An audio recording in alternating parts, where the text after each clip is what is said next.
Good evening, everyone. Welcome to Weekend Update. I'm Michael Che. I'm Colin Jost.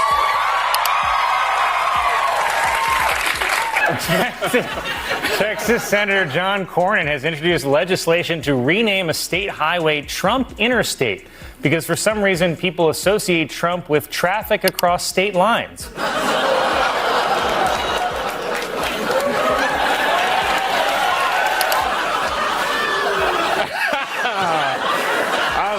Two employees at a Smoothie King in Michigan were reportedly fired after refusing to serve a smoothie to a man who was wearing a President Trump hoodie, which is crazy. I mean, what happened to being civil and just serving a smoothie with spit in it?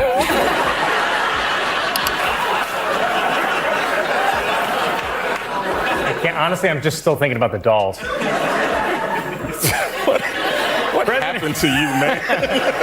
President Trump posted that he is bringing back Columbus Day. And as a tribute to Columbus, RFK is bringing back smallpox. Hillary Clinton testified this week and said she's confident that Bill Clinton had no knowledge of Jeffrey Epstein's crimes, though there is an outside chance that Hillary sometimes doesn't know what her husband is up to. It was reported that Jeffrey Epstein hid photographs in secret storage lockers across the country. But I guess he had to take a lot of pictures because kids grow up so fast.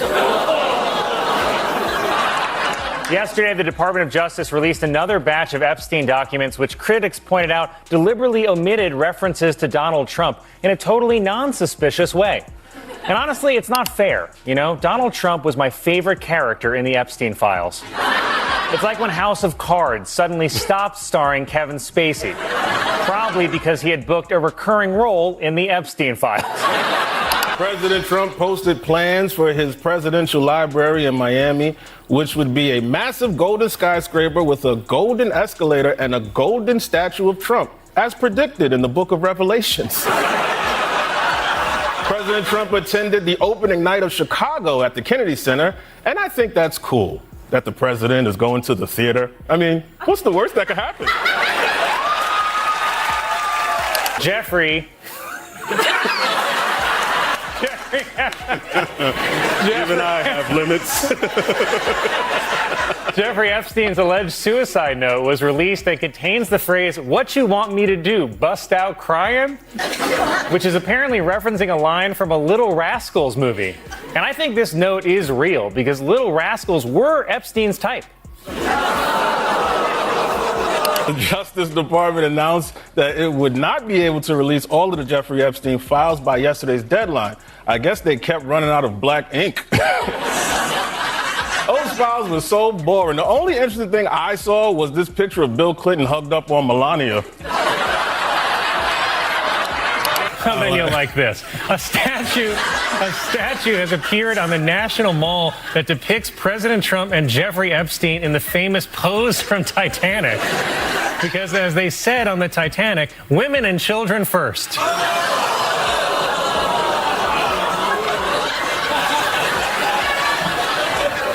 OpenAI has updated its video-generating app Sora to allow users to create cameos of themselves in videos. And they're pretty realistic. I mean, I made this one before the show.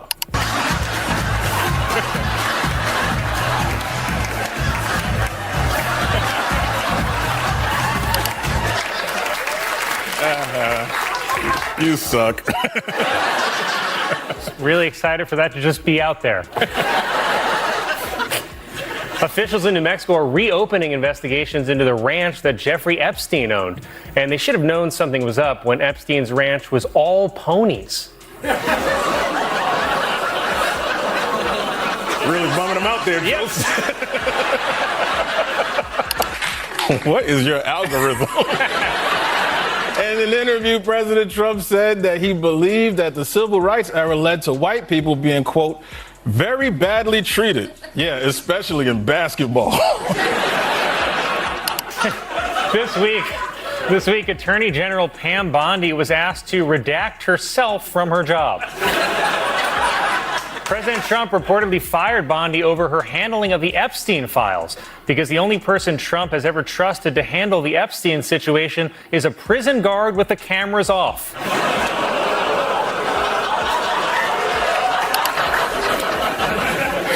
A new report shows that of the nearly 100 Trump nominees confirmed by the Senate, only 2 of them were black. 2 black people out of 100? I mean, what is this, my Tinder matches? And you have to think that everybody in the government is a secret pedophile except for this guy dancing with Jeffrey Epstein. I mean, isn't that the happiest you've ever seen Trump? He's dancing like nobody's checking IDs.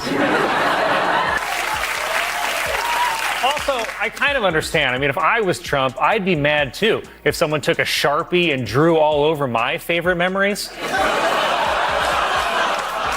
A new report shows that Disney World's upcoming Villains Land will feature iconic Disney characters such as Maleficent from Sleeping Beauty, Gaston from Beauty and the Beast, Jafar from Aladdin, and Melania from the inauguration.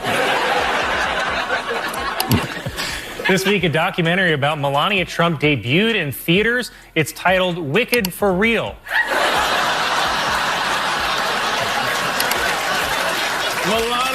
Melania was directed by Rush Hour director Brett Ratner, which explains this scene. Do you speak any English? Do you understand the words that are coming out of my mouth?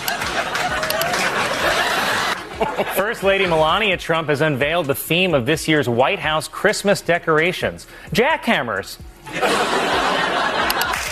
First Lady Melania Trump made a rare public statement to deny reports that Jeffrey Epstein introduced her to Donald Trump, because they actually met when Trump cracked open her shipping container.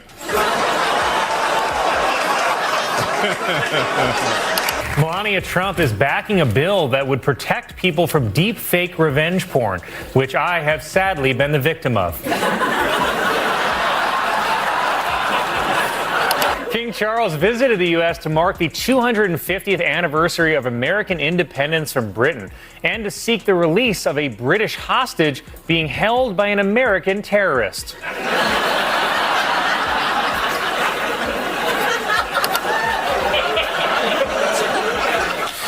Feel wrong.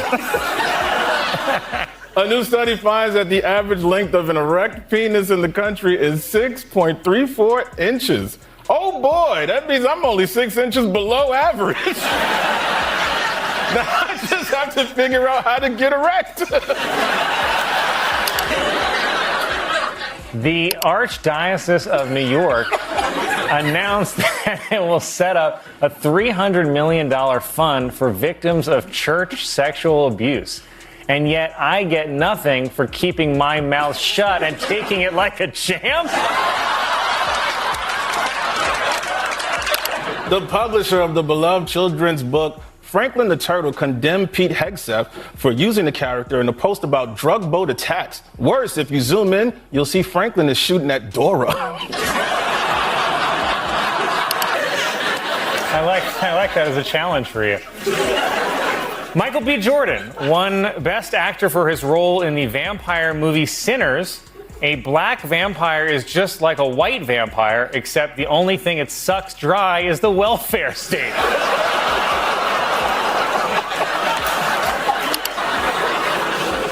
Kentucky police arrested a man after he was caught having sex with a dead deer. Worse, it wasn't dead when he started. Thank you. Rudy Giuliani, who owes $150 million to Georgia election workers, has turned over his 1980 Mercedes-Benz, his watch collection, and diamond ring. So now he owes $150 million. Colin!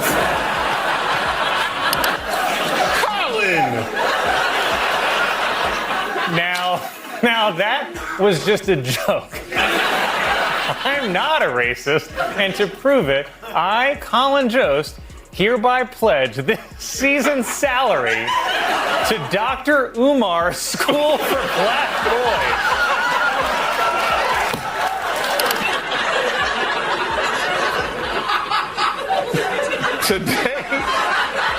Today marks the 141st anniversary of the completion of the Washington Monument, which was finally finished when they cut off the foreskin.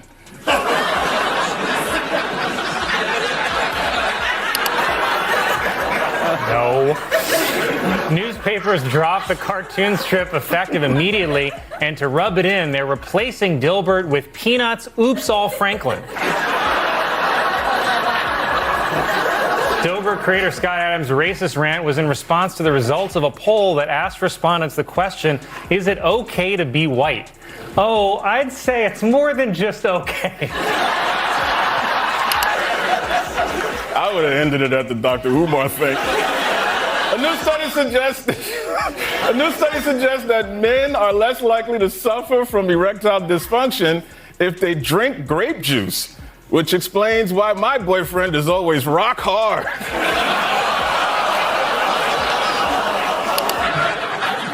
A new study finds that the best city in the country for retirees is Orlando, Florida, while the worst city for retirees is Slippery Bathtub, Wisconsin. A growing number of studies show that watching short-form videos can lead to mental cognition problems. So if you're watching this on TikTok, A large nurses' strike in New York City began this week, and there's no cause I support more than large nurses.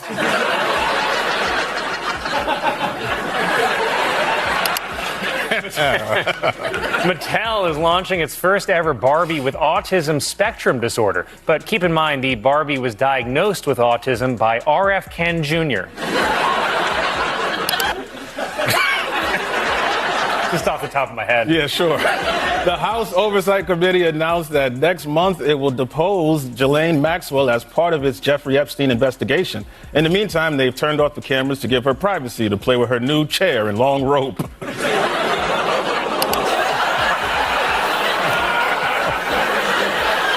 Mattel has introduced a new Barbie that has autism. Ugh, now it's gonna feel wrong when I have sex with it. Of it. Enigmas never age. Have you noticed that? As a matter of fact, it was clear to me the last time I saw you. A pal is a wonderful thing. Happy birthday, and may every day be another wonderful secret. Wow. That is not only weird and creepy, that is pure absurdist dialogue. 1. Colbert and Crockett come at Trump from completely different directions, and that is exactly what makes the combination so powerful. Colbert turns him into a punchline, while Crockett frames him as a serious threat. Together, they create a relentless attack that is hard to ignore. Colbert paints a picture of a man who mistakes improvising for governing, someone who treats the presidency like an open mic performance instead of a position of responsibility. Crockett, on the other hand, presents him as the courtroom antagonist who succeeds only when people stop paying attention to the facts. The result is a blistering takedown that reframes Trump's time in office, not as a display of strength, but as a joke that kept going long after the audience stopped laughing. Colbert strips away the image Trump has spent years building and reminds viewers that flashy appearances cannot hide empty substance. By the end of the roast, Trump looks less like a business legend and more like someone wandering through a casino buffet, convinced he owns the place. Plus, now a lot of other stuff from Trump's creepy past is resurfacing, like this clip of Trump on the Howard Stern show back in 2006. Do you think you could now be banging 24-year-olds? Oh, absolutely. I have no trouble. Would you do it? I have no problem. Yeah, do you have an age limit, or would you? No, I have no age. I mean, I have an age. I don't want to be the like upper bracket, Congressman Foley with 12-year-old. Wow. That is not a great answer. That's one of those questions where you don't want to leave any ambiguity. So, would you have sex with an animal? Certainly not a horse. 2. Crockett follows up by targeting one of Trump's most recognizable habits, his constant need to cast himself as the victim. For someone who endlessly talks about toughness, he spends a remarkable amount of time complaining about how unfairly he believes he is treated. Crockett mocks him as a politician who transformed every criticism into a personal persecution story, building an entire political identity around grievance rather than solutions. She argues that his brand revolves less around fixing problems and more around hosting an endless sympathy campaign, where he always plays the starring role. The image she creates is ruthless. Instead of a decisive leader, she presents a commander in complaint. Colbert then adds another layer by focusing on Trump's dependence on familiar slogans and repetitive catchphrases. He compares Trump's rhetoric to a tired television rerun where every joke arrives exactly when expected and none of them land anymore. He points out how speeches repeatedly circle back to the same talking points, as though repeating them often enough could somehow transform them into reality. In Colbert's version, Trump is not a visionary shaping the future, but an entertainer trapped in repetition, amusing once and exhausting after countless encores. Crockett then zeroes in on Trump's sensitivity to criticism, highlighting how he often responds with the attitude of a playground bully who cannot handle being challenged. She jokes about his tendency to treat social media like a personal complaint journal, lashing out whenever someone dares make fun of him. The contradiction becomes impossible to miss. A man who markets himself as strong appears consumed by the opinions of others, spending his energy fighting jokes instead of ignoring them. And Crockett's telling that dependence on praise becomes one of the defining features of his legacy, a leader who constantly needed applause to keep going. To that, I know that there's been some conversations about what's going on in LA, and they want to say that it's riots because they didn't want people to keep talking about, say, the Epstein files or whatever other drama was popping off between the president and his little friend. So they wanted to change the conversation to immigration because they feel like, well, the polling is in our benefit. But let me tell you something. If they cared about making sure we were going to be fiscally responsible, they would tell the American people that it cost them $134 million to send the National Guard to LA for the quote-unquote riots that the governor didn't ask for, nor did the mayor of LA ask for. Colbert tears apart the larger-than-life image Trump spent years creating and reduces it to something far less impressive. The larger myth collapses under its own weight as the exaggerated persona becomes impossible to take seriously. Crockett approaches from another angle, carefully dismantling his narrative piece by piece until only contradictions remain.